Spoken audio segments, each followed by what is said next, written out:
नमस्कार। मैं Rajesh Lakhera, assistant professor chemistry, government girls college Taranagar. आज अपना टॉपिक है आयनन विभव। आयनन विभव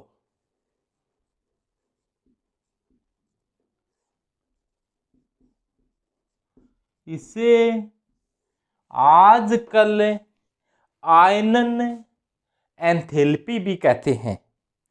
आजकल इन्हें क्या कहा जाता है? आयनन एंथैल्पी। आजकल इसे नाम दे दिया गया है आयनन एंथैल्पी। ये आयनन एंथैल्पी होती क्या है, इसको समझो। जैसे मान लो कोई परमाणु है, कोई एटम है, कोई परमाणु है, जिसको अपने ए से दर्शा दिया।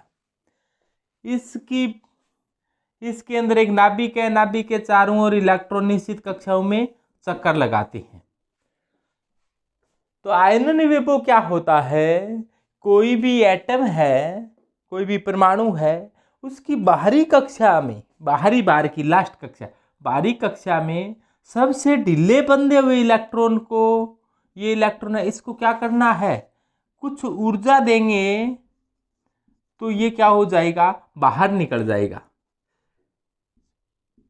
ये इलेक्ट्रॉन यहां था, कुछ ऊर्जा दी तो ये इलेक्ट्रॉन यहां से यहां आ गया, यानी कि बाहर निकल गया। इस दौरान जितनी ऊर्जा देनी पड़ती है उससे क्या कहा जाता है? आयनन विभव कहा जाता है। तो परिभाषा क्या होगी आयनन विभव की या आयनन एंथैल्पी की? किसी विलगित होने के साथ साथ गैसीय परमाणु भी होना चाहिए। ये परमाणु है वो कैसा होना चाहिए? विलगित। विलगित का अर्थ होता है अलग। विलगित गैसीय परमाणु होना चाहिए। किसी विलगित गैसीय परमाणु से एक इलेक्ट्रॉन हटाने के लिए जितनी भी ऊर्जा देनी पड़ेगी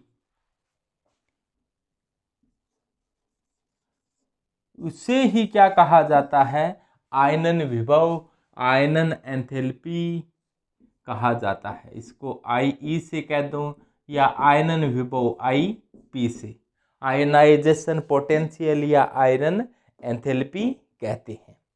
अपने इसको इस प्रकार से समझें कि जैसे मान लो कोई एटम ए है, इसको कुछ एनर्जी दी, ऊर्जा दी, तो क्या हुआ?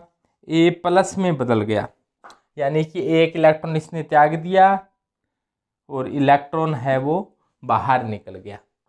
तो कोई विलगित, ये एटम होना क्या चाहिए? विलगित गैसीय परमाणु जिसको कुछ ऊर्जा दी गई तो क्या हुआ? इलेक्ट्रॉन बाहर निकल गया। इससे जितनी ऊर्जा देनी पड़ी है उसको क्या कहा जाता है? यही क्या है? आयनन विभव है, आयोनाइजेशन पोटेंशियल है। इसको अपने एंथैल्पी के रूप में लिखें तो जब ऊर्जा अपने को देनी पड़ती है तो डेल्टा एच क्या होता है? पॉजिटिव होता है। और जब ऊर्जा बाहर निकलती है तो डेल्टा एच कैसा होता है? नेगेटिव होता है। तो अपनी यहाँ पर ऊर्जा देनी पड़ रही है तो आयनन विभव के लिए डेल्टा एच क्या होगा? पॉजिटिव या नेगेटिव? तो ये आयनन विभव के लिए डेल्टा एच का मान होगा वो पॉजिटिव होगा। पॉजिटिव का अर्थ ऊर्जा है वो अपने को देनी पड़ रही है, और डेल्टा एच नेगेटिव होता है तो ऊर्जा बाहर निकलती है। डेल्टा एच पॉजिटिव का ऊर्जा देनी पड़ती है, ऊर्जा देनी पड़ती है या तो ये ऊष्माशोषी प्रक्रम हुआ या ऊष्मा क्षेपी प्रक्रम हुआ। तो ये हुआ है वो ऊष्मा क्षेपीयशोषी, तो ये ऊष्माशोषी प्रक्रम है। ऊष्माशोषी को एक्सोथर्मिक कहेंगे या एंडोथर्मिक प्रोसेस कहेंगे? तो इसे एंडोथर्मिक कहेंगे, यानी कि एंडोथर्मिक, एंडो का मतलब अंदर, थर्मिक का मतलब ऊष्मा, यानी कि ऊष्मा है वो अपने को देनी पड़ेगी। यानी कि कोई सिस्टम है, कोई एटम है, उसको ऊर्जा देंगे तब इलेक्ट्रॉन क्या होगा? बाहर निकलेगा। यानी कि आयनन विभव के अंदर हमेशा अपने को ऊर्जा देनी पड़ती है, तब इलेक्ट्रॉन बाहर निकलता है। ऐसा संभव नहीं है कि इलेक्ट्रॉन बाहर भी निकले और साथ में ऊर्जा भी बाहर निकले, ऐसा संभव नहीं है। अपने को क्या करना पड़ेगा, ऊर्जा देंगे तब इलेक्ट्रॉन है वो बाहर निकलेगा। तो आयनन विभव की परिभाषा समझ गए आप कि किसी विलगित गैसीय परमाणु के बाहरी कक्षा में सबसे ढीले बंधे हुए इलेक्ट्रॉन को बाहर निकालने के लिए जितनी ऊर्जा की आवश्यकता होती है उसे आयनन विभव कहा जाता है। आयनन विभव सबसे कम किसका होता है? तो सबसे कम आयनन विभव सीजियम का होता है। सीजियम का परमाणु आकार बहुत अधिक होता है, जिसके कारण सीजियम प्रकाश की किरण मात्र से ही इलेक्ट्रॉन त्याग देता है। यानी कि इसका परमाणु आकार बड़ा होने के कारण ये प्रकाश की किरण मात्र से इलेक्ट्रॉन त्याग देता है, इसलिए इसका क्या होता है, आईपी सबसे कम होता है। जबकि हीलियम होता है, हीलियम निष्क्रिय गैस है और निष्क्रिय गैसों का इलेक्ट्रॉनिक विन्यास स्थायी इलेक्ट्रॉनिक विन्यास माना जाता है, अतः इसमें से इलेक्ट्रॉन निकालना बड़ा मुश्किल काम है। इसलिए लिथियम का आईपी है वो पूरी आवर्त सारणी में सबसे अधिक है। हीलियम का आईपी पूरी आवर्त सारणी में सबसे अधिक है। हीलियम का आईपी पूरी आवर्त सारणी में सबसे अधिक है, जबकि सीजियम का आयनन विभव पूरी आवर्त सारणी में सबसे कम, जबकि हीलियम का आयनन विभव पूरी आवर्त सारणी में सबसे ज़्यादा होता है। क्यों ज़्यादा होता है? क्यों? सीजियम का आकार बड़ा होने के कारण बड़े से इलेक्ट्रॉन निकालना मुश्किल काम होता है, जबकि बड़े से इलेक्ट्रॉन निकालना आसान काम होता है, जबकि छोटे से इलेक्ट्रॉन निकालना मुश्किल काम होता है। साथ में हीलियम एक इनर्ट गैस है। इनर्ट गैस, पहले इनको इनर्ट गैस कहा जाता था, अक्रिय गैस, आजकल इनको नोबल गैस से कहा जाता है। तो नोबल गैसों के अंदर स्थायी इलेक्ट्रॉनिक विन्यास पाया जाता है, जैसे helium, neon, argon, krypton, xenon, radon, अन्य ऑक्टियम। तो ये 7 है वो नोबल गैसें हैं और नोबल गैसों के आईपी ज़्यादा होते हैं। इसमें भी सबसे ज़्यादा आईपी, सबसे अधिक आईपी हीलियम का होता है। और जैसे अपने ऊपर से नीचे जाते हैं, जैसे अलीना ने कहा रूबी सजी फिरे, तो ऊपर से नीचे जाने पर आकार है वो लगातार बढ़ता जाता है। आकार बढ़ता जाता है तो सबसे बड़ा आकार फ्रांसियम का होता है, लेकिन फ्रांसियम रेडियो एक्टिव है, बहुत ही अस्थायी कण होता है, बहुत ही अस्थायी एटम होता है। तो सबसे स्थायी एटमों की बात करें तो सब स्थायी एटमों में सीजियम है। सीजियम का आकार बड़ा है, इसका आईपी क्या है, कम है। तो बड़े आकार में से इलेक्ट्रॉन निकालना आसान काम होता है तो आईपी कम होता है। स्थायी इलेक्ट्रॉनिक विन्यास जैसे हीलियम है, हीलियम का परमाणु क्रमांक 2 होता है, इसका इलेक्ट्रॉन विन्यास 1s2 होता है। तो 1s पूरा भरा हुआ है। इलेक्ट्रॉनिक विन्यास कैसा है इसका, स्थायी इलेक्ट्रॉनिक विन्यास है, और स्थायी इलेक्ट्रॉनिक विन्यास में से इलेक्ट्रॉन निकालना कठिन होता है, अतः इसका आईपी क्या होता है, ज़्यादा होता है। तो आईपी जो आयनन विभव है उनको प्रभावित करने वाले कारक कौन कौन से होते हैं? सबसे पहले बात करें अपने,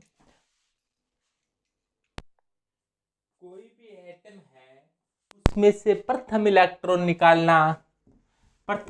निकालने को अपने कहेंगे प्रथम आईपी, और उसमें से दूसरा इलेक्ट्रॉन निकालते हैं तो इसे कहेंगे अपने द्वितीयक आईपी।